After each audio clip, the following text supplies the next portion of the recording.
Brothers and sisters, greetings and peace be upon you. Salamun alaikum, shalom, bonjour, ya Ali, all the greetings in the world out there. I'm just going to test if my live feed is working because, excellent, okay, it's working. As I have promised you, my weekly show will continue on this very page every Sunday at 5 p.m. Australian Eastern Standard Time. And the aim from these programs is to, number one, raise awareness about what really lies within the books that form the violent Sharia law that lead to the beheading of our citizens and the innocents around the world. And also, we need to educate ourselves in what is harmful to us and our children, so that we may know how to take precaution when it comes to dealing with this ideology. It is not harmful to educate ourselves in what is harmful. It is wise for us to understand what exactly lies within these books. Now, many reformers are reformers because they are Muslim, not because they have actually spent a time studying within the seminaries. Not that it is a requirement that one needs to have some sort of degree in order to stand against ISIS, but I think the world we live in is more interested in stamped documents from radical institutes than the actual truth that lies within the very books. This here between my two hands is the manual for every single Muslim on the face of the earth. Every single Muslim believes in what I am holding between my two hands. They may indirectly or directly believe in it. Meaning we may have a minority of Muslims that say, well, we don't believe in all of this, but they believe in books that depend on sources from these four books. Firstly, we have the Holy Quran. The Holy Quran is the holy book for all of the Muslims around the world, regardless of denomination, sect or group. All Muslims believe in the Holy Quran. If someone does not believe in the Holy Quran, then they are not Muslim. They have to believe in the Holy Quran. We will not be interpreting the Holy Quran, but that will be a separate program. I have here 4 volumes of Sahih al Bukhari. If you had watched my appearance on the Andrew Bolt show, you would have seen that I had brought one of these volumes and I read from the volume, I referred to one of the volume, to what was written in one of the volumes. And it was very shocking for the nation as to what exactly lies within these books. The ABC Media Watch turned around and said, the statements of Imam Tawhidi are plain crazy. Well, I guess they're just proving our point, that indeed, what lays within these books and leads to our deaths is plain crazy. The problem is, you do not have access to these books. The problem is, even if you had access to these books, you would not be able to understand the literature within these books. Today, I want you to know what exactly lies within the books that are considered sacred right after the Holy Quran. In every mosque, or in the majority of mosques and the majority of Muslim libraries and schools, the Holy Quran is placed right next to Sahih al Bukhari. That is because Sahih al Bukhari interprets the Holy Quran, especially volume 3 from Sahih al Bukhari that focuses on the Quranic interpretation. It teaches us Muslims how to live our lives, what ethics we need to abide by, and what exactly makes us good human beings. This is the manual that we have. Now, I understand that some will say, well, the Bukhari is a Sunni author, and the Bukhari is respected by Sunnis, and I'm a Shi'i. So how is it that the Bukhari applies to me in my daily life? The answer is very simple.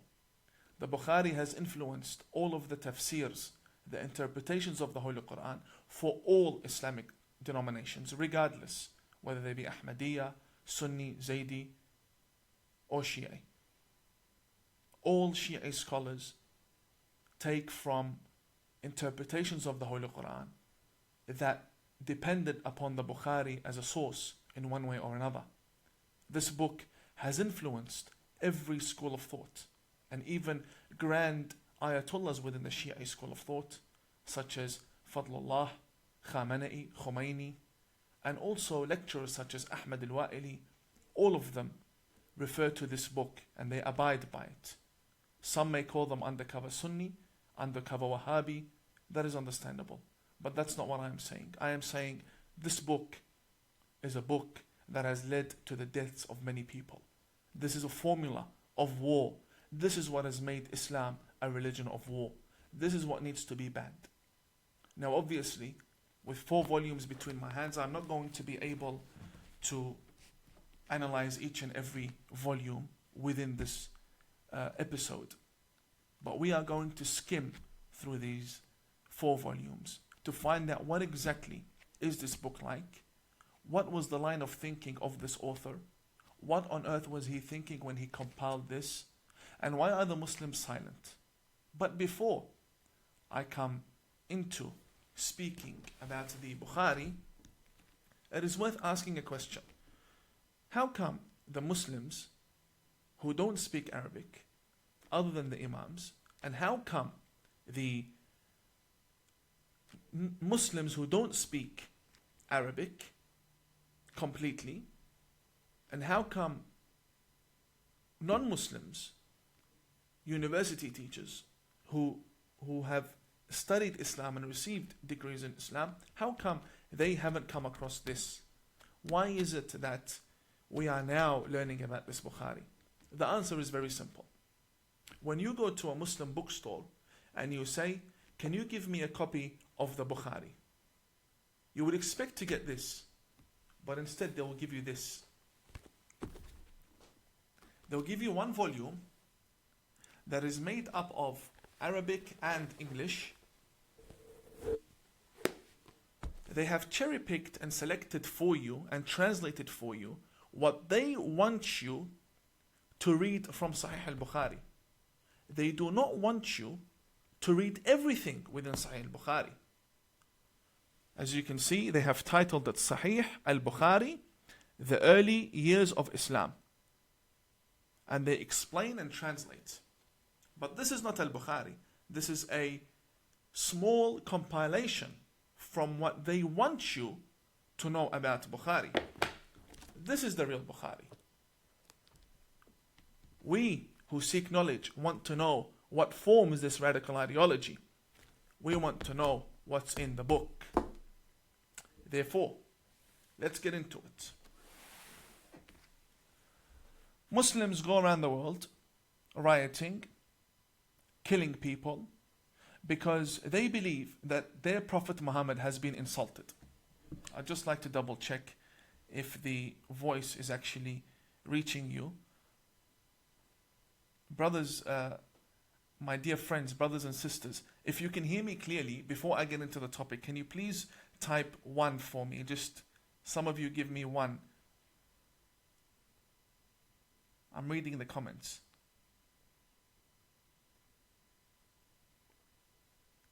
Just a 1, thank you very much. If you can hear me, can you please confirm?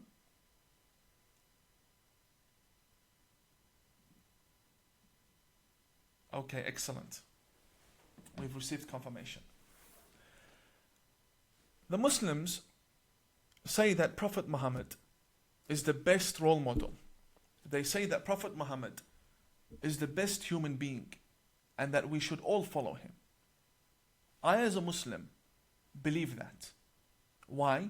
Because I believe that the Prophet Muhammad, that I believe in, my version of the Prophet Muhammad, is someone who respects the Jews and loves the Christians and honors the atheist and allows churches and synagogues within his government.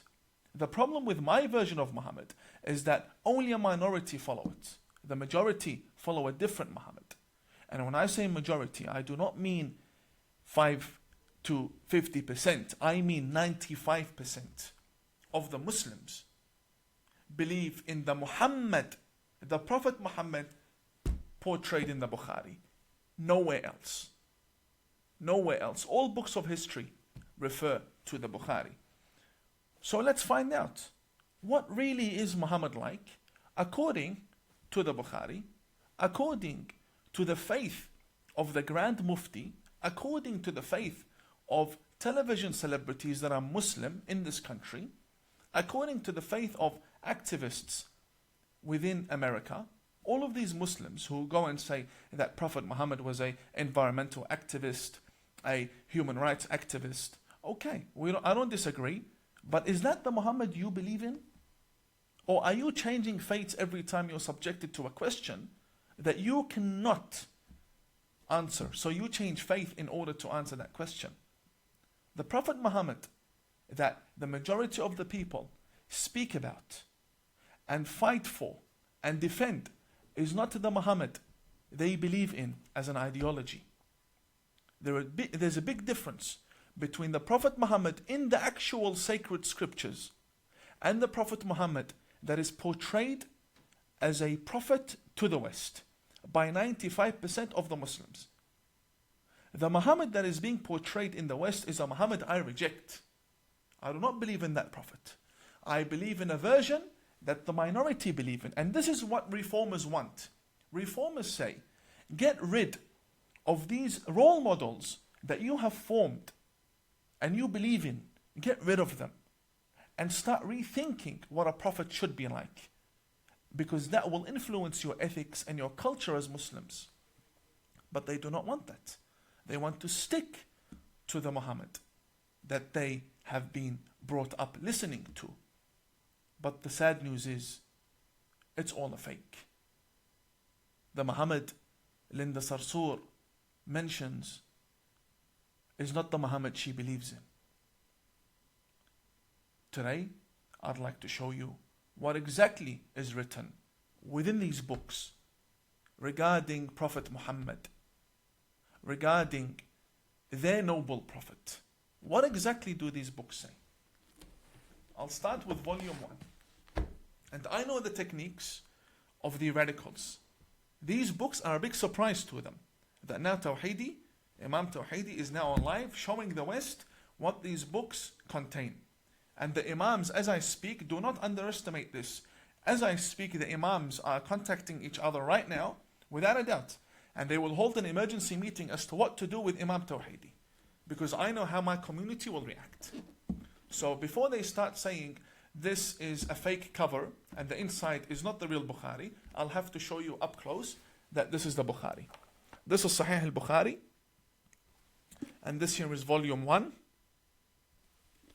And I will show you the license of the publication. Just for the record, you can pause the video later on. This was printed in Beirut, Lebanon, and it was printed by the publisher Dar al-Kutub al-Almiya. It was printed in 2014, and it is titled Sahih al Bukhari, the correct and authentic traditions of al Bukhari, and it contains prophetic hadith. This is volume 1. This is exactly what I was taught. Let me show you why I had to rebel against the school of thought that once upon a time wanted me to be a missionary to the West. So you can understand why these statements are being issued against me, saying I'm a fake. I'm a fake because I left this. We don't need to go too deep into the book. First volume. And let's look at the first 100 pages within the book. Page 45 of this very book, volume 1, and segment 5, it is called Bab al-Takhfifi fi al-Wudu'. It speaks about the purification and purity of oneself before engaging in any form of prayer. Muslims wash themselves 5 times a day, meaning they wash the face, They wash the hands first, then the face. Then they come to the two arms and wipe on the head, and then they wipe on the feet. This is called the ablution. It's called the wudu. The wudu. It's also pronounced wuzu or wudu. It is a must. There is no prayer accepted in Islam without that purification beforehand. They mention the Prophet Mohammed. They themselves, 95% of the Muslims believe in this. They say that the Messenger of God, Muhammad, came to a house, and I will recite in Arabic. ثم اضطجع فنام حتى نفخ. He laid down, slept, and began to snore. ثم أتاه المنادي. Then the caller for prayer, the person who wakes him up for prayer, came to the Prophet Muhammad. And he said to him, it is time to pray. فقام معه إلى الصلاة. Therefore the Prophet Muhammad woke up and went with the person who woke him up to go and pray together. فصلى ولم يتوضأ. And Prophet Muhammad prayed without washing himself, without purifying himself. This shows you that the Prophet who taught these 95% of the Muslims to wash themselves before praying, he himself does not wash himself. He himself is a hypocrite. And he himself has no prayer that is accepted. This is what they believe in. This is the hypocrisy within the Bukhari. Now we Shia, we don't even believe the Prophet needs wudu to begin with. The Prophet and Imam Ali, they don't need wudu. They are pure. Jesus, Moses, all messengers of God are pure. Yes, Umar ibn al-Khattab needs wudu. Umar ibn al-Khattab, who spread Islam by the sword, he needs wudu. He needs purification. As for a prophet, it doesn't make sense. So number one we have here, let's make a list of this. And I advise you to make a list along with me. So we have a prophet who is not pure when praying. If we move to page number 47, segment 14, it says here what is much worse than what we had just listened to.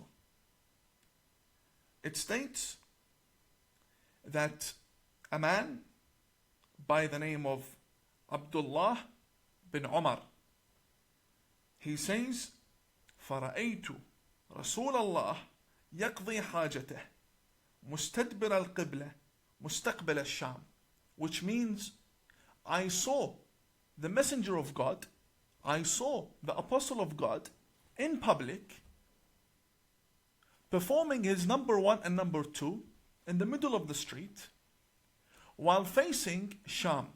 Sham basically means Palestine. In another tradition, it says that he was seen مستقبل بيت المقدس. He was seen facing towards Masjid al-Aqsa. Now we have the Palestinians, they're fighting for Masjid al-Aqsa. They're fighting for the Aqsa Mosque in Israel. And here the same Muslims tell us that their Prophet used to do number one and number two facing towards that direction. Deliberately. This is the Prophet you believe in. And this is the Bakri version of the Prophet. This is the Umari version. And a prophet from God in the middle of the street doing number one, number two for everyone to see him. And it gets reported in history after 1,400 years. And you're proud to be following such a prophet? If we come down to page 62, we're still within the first 100 pages. We're still within the first 100 pages. Page number 62.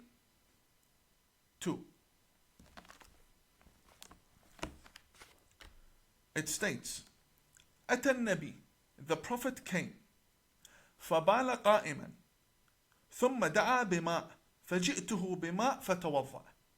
Which basically means, Prophet Muhammad came, and he urinated while standing up.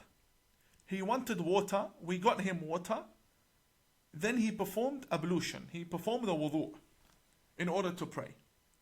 The problem is in Australian media, the radical preachers in Sydney tell me and you that if you stand when you urinate, you are doing an act that is like the act of animals. That's what they say. They say only animals stand and urinate. And here the very Prophet stands and urinates.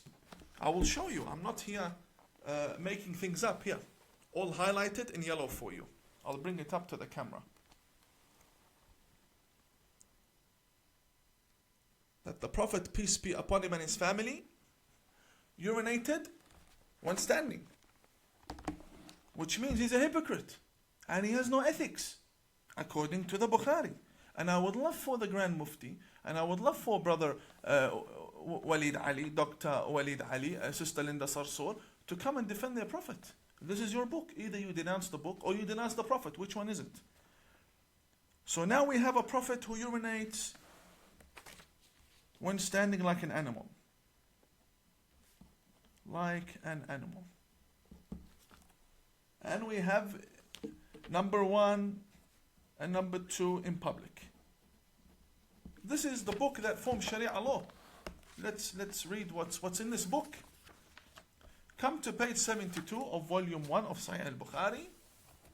This one here is worse. Yani, as you go deeper into the book, the worse it gets for you. It states here, كان النبي يدور على نسائه في الساعة الواحدة من الليل والنهار وهن 11. قال قلت لأنس أو كان يطيقه؟ قال كنا نتحدث أنه أعطي قوة 30. What does this mean? It means that the Prophet Muhammad used to visit all of his wives, and they were 11, and he would engage with them all in sexual intimacy. And he would do that during the day and during the night. And all 11 of them. And he wouldn't wash himself. He would not wash himself between each wife. So the person who narrated this report, he said, is this true? That Prophet Muhammad has the ability to satisfy 11 women? Here it says, he was given the power of 30 men. Yeah, Bukhari, who are you trying to fool? Who are you trying to fool? When you read this is the Prophet Muhammad that we were taught. I didn't bring this from Jupiter. This is the book for the greatest scholar in Islam after the Quran, according to 95% of the Muslims. I didn't make this up. It's in the Bukhari. I'm more than happy to bring this on any platform and we'll debate about it. This is very sad. Very sad. Prophet Muhammad, who you love and you go around killing people for. This is your hypocrisy. This is what you believe about your Prophet. This is the issue when we say ISIS came from Sunni Islam and they are doing what they are doing in Iraq. Or everything is focused about the sexual desires that they have. Blow yourself up to get 72 virgins. This is your Prophet. Running around during the day and the night. He has nothing better to do. God sent him to engage in intimacy. He had nothing better to do, according to your most important source. Now, this, and we're still on page 72. We're still on page 72, over here. Page 72. We haven't even reached page 100. And it just gets worse. This is volume 1. Volume 1 from Sahih al Bukhari. As we are going through these books, you will see that the level of intellect and integrity and dignity and respect that the author has when speaking to his people regarding his own Prophet is very low. Very low level of respect when speaking about the Prophet. And nobody, none of us would want 1,400 years down the track to have a most important book circulated everywhere, considered sacred, that contains matters of your private lifestyle, matters of how you would deal with your wife. These are shameful things, and these are present in every mosque. And this is why our youth focus on the 72 virgins. Because if their Prophet is running around after women 24/7, in the day and in the night, في الليل والنهار, it's written in the book, during the day and during the night, then we cannot blame the radicals for wanting 72 virgins. Now we come to page 221. 221. The chapter of jihad begins. And this is the problem that we have when it comes to jihad. This here is volume 2 from Sahih al Bukhari, the most sacred book after the Holy Quran. And this here is the chapter of jihad, so nobody says we're making things up. Chapter of jihad. We will open the chapter of jihad that is present in all of our mosques. Thank you very much. Thank you very much for importing these books from overseas.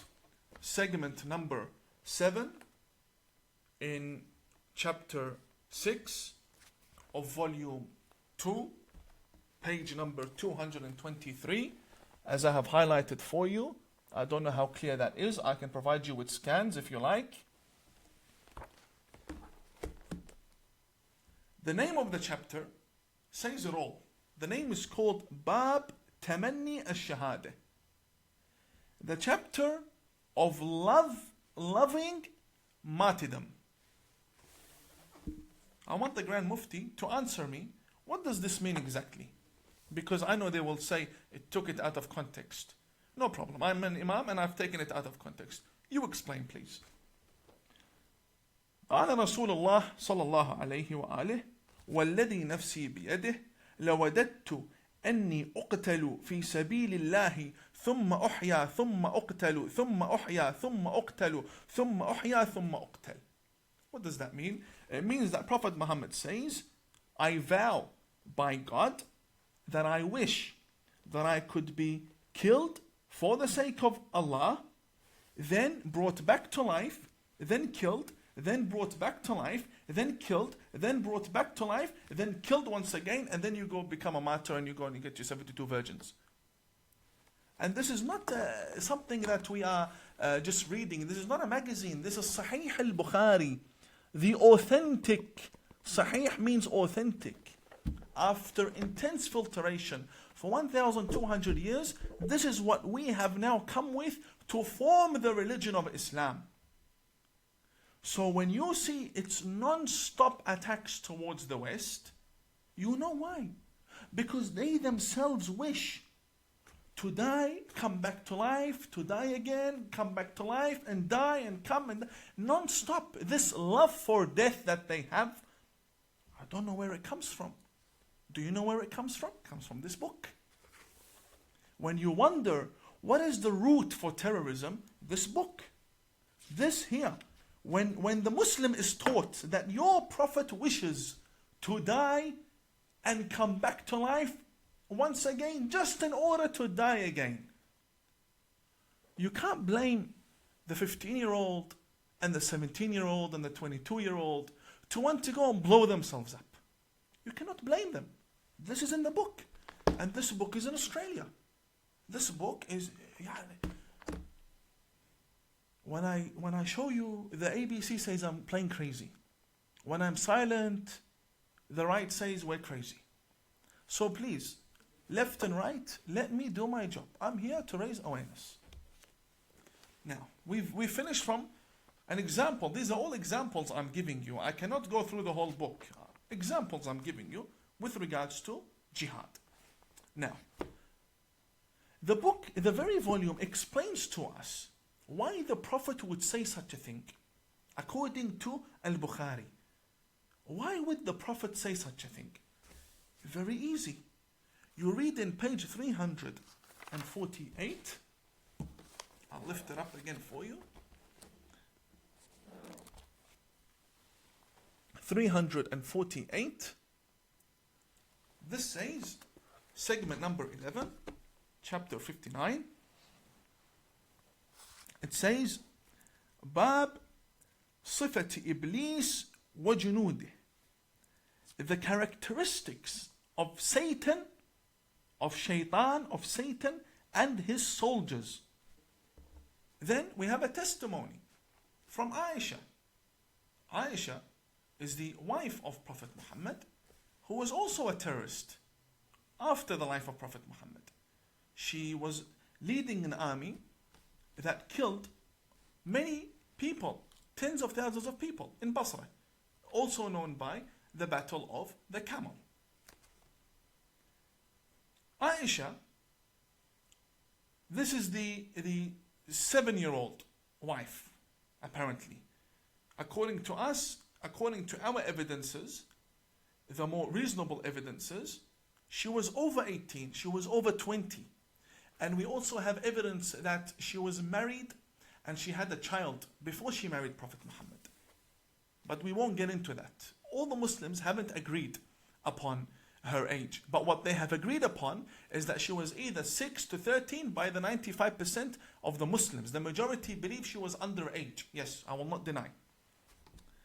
Here, the very lady, Aisha, says, and Aisha, hadith number 3268.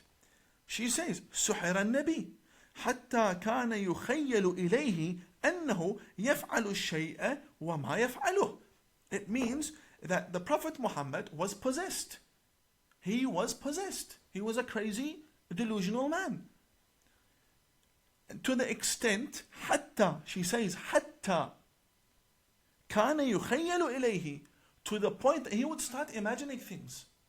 And he would consider that he has done things when he didn't do anything. So when you find the Prophet saying, I want to die and come back and die and come back, it's because they believe he's a delusional man. They believe he's a psychopath. They believe he's being possessed, which is even worse. How can an apostle of God be possessed by jinns? This is what they believe. Page 348. We're not making this up. Let's come to page 377.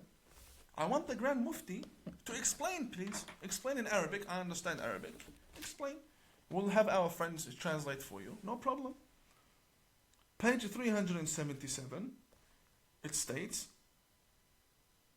that the Prophet in 3372, Prophet Muhammad used to doubt in previous prophets, which clearly contradicts the Holy Quran. The Quran says, مَا نُفَرِّقُ بَيْنَ أَحَدٍ مِّن رُسُلِهِ. We do not differentiate between any of God's messengers. Here the Prophet Muhammad says, أن رسول الله قال نحن أحق بالشك من إبراهيم إذ قال رب أرني كيف تحيي الموتى. Prophet Muhammad says that we are more worthy to doubt in the words of God than Abraham when he said, Oh God, show me, how can you give life to the dead person? If someone's dead, how can you give life? Show me. So the Prophet Muhammad himself, according to 95% of the Muslims, was a delusional man. According to Sunni Islam, this is Al Bukhari. So if your Prophet was doubting in his own message, in the revelation that had come to him, then why do you not allow anyone else to doubt in your Prophet? Why do you always want to paint a good picture? Firstly, reform, get rid of this book, and then we'll start a new platform of understanding what are the good things in the life of Prophet Muhammad that you can learn from. Not this book. We're up to volume 3. Volume 3 from Sahih al Bukhari. غلط البخاري. Volume 3. And here I have a challenge. I have a big challenge right now. I'll just double check since I turned my live off. Okay, we're still going. To be honest, I stopped taking notes down about everything. I might as well do it now. So now we have a possessed sexually hungry prophet, from what I can remember. Because we need to find the result at the end of the day. This is volume 3. Let me take you to page 462. This one here. Any Muslim from the majority faiths. A big challenge to all of my brothers out there. The Grand Mufti, the Australian National Imams Council, all of my brothers. Sister Linda Sarsour, all of my sisters as well. Sister Linda Sarsour, Yasmin Abdul Majid, Brother Walid Ali, all of the brothers who consider themselves Muslim. This is your book. And this is not any book. This is the number 1 book after the Quran. Page 462 states, Hadith number 5445, segment number 44. The door or the chapter of the dates. Dates. قال رسول الله, it says, the Prophet Mohammed says, من تصبح كل يوم 7 تمرات لم يضره في ذلك اليوم سم ولا سحر. It states over here, because I want to show you the accuracy of this book that is killing our people. I want to show you the accuracy. It says over here, whoever wakes up and eats dates, whether they be 7 or different reports, whoever eats dates will be immune to poisoning during that day. Whoever eats dates will not be affected by any poison. It says over here, sum, which means any poison. Okay. I have a challenge. I have here dates. And I have here kerosene. I have here kerosene. And I have a cup of water. I have an empty cup, a glass. So you can see perfectly. And I have 2 dates over here. My challenge to the Australian National Imams Council. If this book is accurate, that means the Prophet portrayed in the previous volumes we just shown is an accurate portrayal. And you cannot blame anyone for thinking wrong about your Prophet. If it is not true, then denounce. Say this is not a good book. Do not consider it sacred. Because people are dying because of the chapter of jihad. If it is true, then come. Here, I have 2 dates for you. I have 2 dates and it's iftar time. Now you're breaking your fast. 2 dates and I will pour you a cup of kerosene from Bunnings Warehouse. Come drink. Yalla Habibi, come. Come drink, and I want to see how you will not end up in the hospital. If you end up in the hospital, then you have done that to yourself for the sake of your own faith. If you end up dying or you end up with serious injury, then you're a victim of your own faith. This is what you believe in. And if you end up healthy and nothing's wrong with you, I will convert to your faith. I will resign as a Shia Imam and I will come and I will kiss your feet and I will study under you. I will start all over again. If you can prove me wrong, come. I'll pour you 1 cup from this after you have 2 dates so we can see exactly, is this book accurate or no? If it is really the word of God and if it's really what you believe is correct, come. I give you 2 dates plus here a kerosene and enjoy. This is nonsense. This is volume 3. Now we're up to volume 4. And volume 4 is a tragedy within a tragedy within a tragedy. Volume 4 from Sahih al Bukhari. Volume 4 Sahih al Bukhari. And by the way, the books of the Shia will come next. This is the main Sunni author. Shia authors will come next. I will bring the Shia books and we will see exactly what's going on in this faith. We'll bring them all. The books of Khomeini and the thawing of the underage children, they will all come.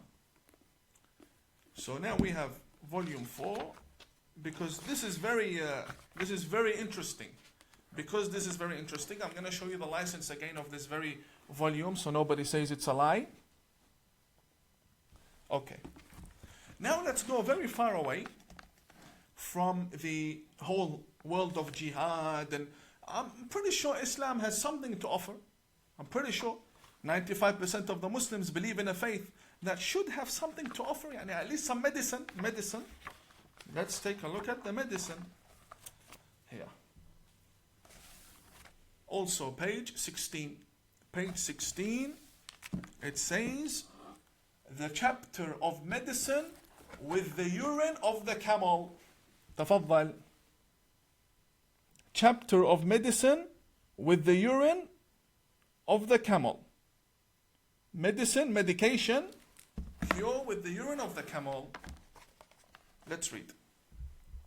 It states, a group of people came and visited the Prophet in Medina, which means he had a government.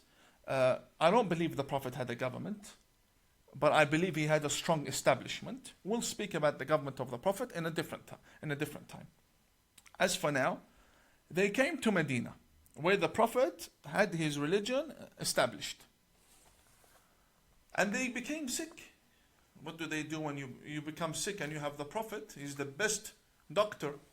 So they went to the doctor. The best doctor in the opinion of the Australian National Imams Council. The best doctor in the opinion of the Grand Mufti, Dr. Ibrahim Abu Mohammed. The best doctor according to all of the Muslims. The best doctor, the Prophet Mohammed. This is your book, not mine. This is your book. What does the best doctor say to the sick people that came to him?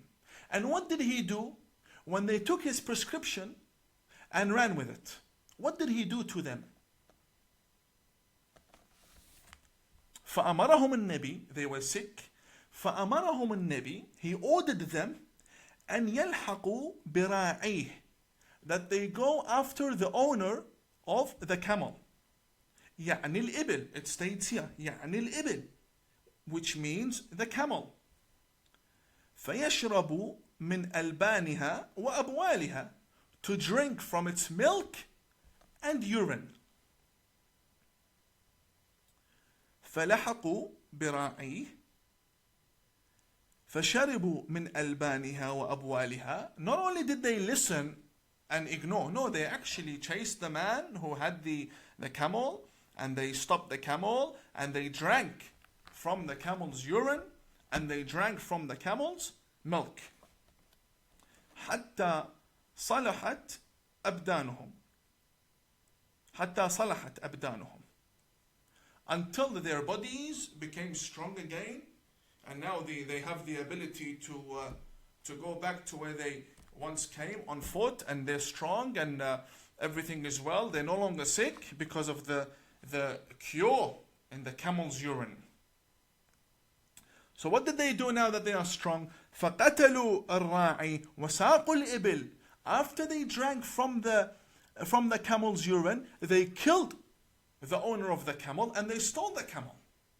Now, until now, we have a tragedy. Because if this is real, then we have a tragedy. What is coming up, it's something I cannot call a tragedy. Watch. The Prophet orders them to go and drink urine from the camel. They go, they drink the urine and the milk, and then they kill the owner, they steal the camel, and they come back. Listen to this. فَبَلَغَ النَّبِي, the Prophet heard. Prophet Muhammad heard. فَبَعَثَ فِي طَلَبِهِمْ فَجِيءَ بِهِمْ. So he said to his companions, go bring these two people who did this to the owner of the camel. So they brought them. What did Prophet Muhammad do? فَقَطَعَ أَيْدِيَهُمْ وَأَرْجُلَهُمْ, according to them, to the 95% of the Muslims. Ya Grand Mufti, can you please explain? The Prophet here chopped their hands and their legs. Why? Because they stole a camel. It states, فَقَطَعَ أَيْدِيَهُمْ وَأَرْجُلَهُمْ وَسَمَّرَ أَعْيُنَهُم. And he brought two nails, the nails that you would use for the wall, and he poked their eyes with it.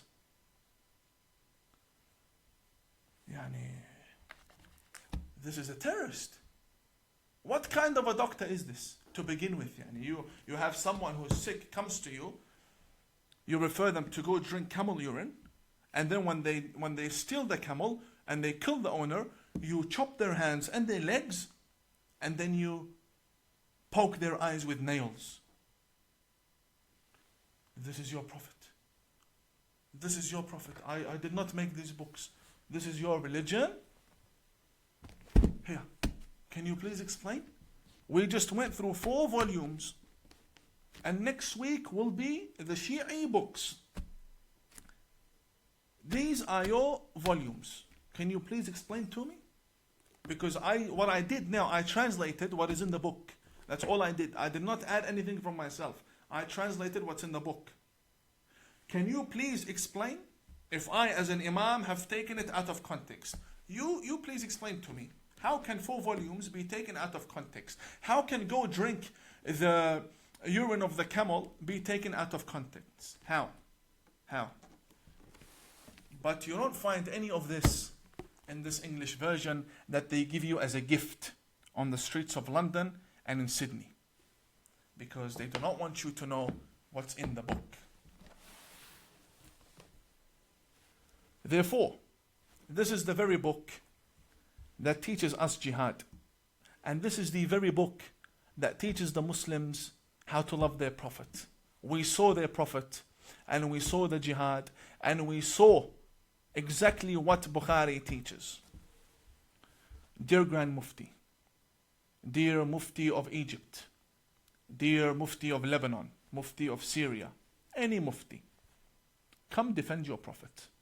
Can you please respond to me about exactly what's written in these books, and why is it not written in the English version for the people to read? This is not sectarianism. I'm not here to make divisions within the community. I myself, I am an outcast from the community, but I am calling for reformation. We clearly have a problem in the books that we consider to be sacred scriptures. If this is the book you use to interpret the Quran, then you cannot blame people to hate your Quran. You cannot blame people to hate your Quran. If this is the intellect that we are displaying our religion with to the world, then may God be with the world and may God be with the religion. Because this is clearly something wrong. I stand against this book and against the author of this book. And I do not consider it to be sacred at all. And next week I will show you the books of other denominations that need reformation.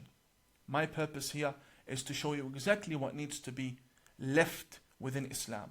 We cannot be reformers if we go to the mosque and we pray behind imams that quote from this book and revere this book and respect this book. The chapter of jihad was more than enough. All we had to read was 1 line. The chapter of jihad makes over 100 pages. I only read for you 1 line.